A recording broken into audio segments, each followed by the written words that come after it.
According to China's Hunan Hematological Research Center, eating celery regularly can control high blood pressure without the use of drugs. Celery contains a naturally occurring chemical called apigenin, which dilates the blood vessels and contributes to preventing high blood pressure. Celery also contains very small amounts of a chemical called 3N-butylphthalide, 3NB, which lowers blood pressure by relaxing the smooth muscles that line the blood vessels. 3NB also lowers the level of stress hormones called catecholamines. In the Middle East, patients have routinely been given half a pound of celery a day to control hypertension. According to researchers at the University of Chicago, animals fed celery extracts had blood pressure readings 14% lower than those animals that did not receive the extracts.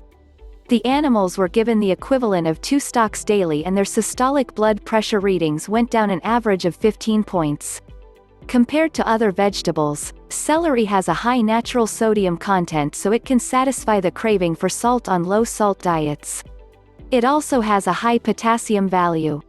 This makes it excellent for people who are taking hypertensive medications. Celery contains 341 mg potassium and 125 mg sodium per 100 gram serving.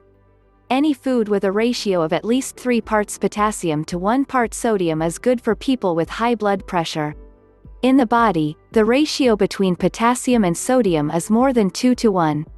Most prepared foods, including cooked vegetables, reduce the ratio more than tenfold. When the diet is high in salt, sodium is retained in the cells with a large amount of water.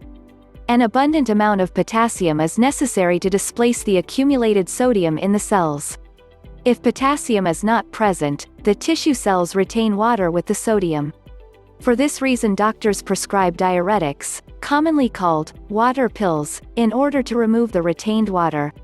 When diuretics are taken to lower the blood pressure, they work by removing sodium from the body, but when sodium is removed, potassium is also removed. For this reason potassium supplements are usually prescribed in conjunction with the hypertension drug. Celery contains a natural diuretic substance and has been used traditionally in treating obesity because it tends to eliminate water weight. But the balance between sodium and potassium is not unbalanced as it is when synthetic drugs are taken. For people who have blood pressure which is only mildly or moderately high, the eating of celery may be all that is needed to lower it to normal levels. But even for those who have extremely high blood pressure readings, celery can be helpful. Celery is an excellent diuretic that can improve the effectiveness of high blood pressure medication, meaning that the dosage of medication may be reduced.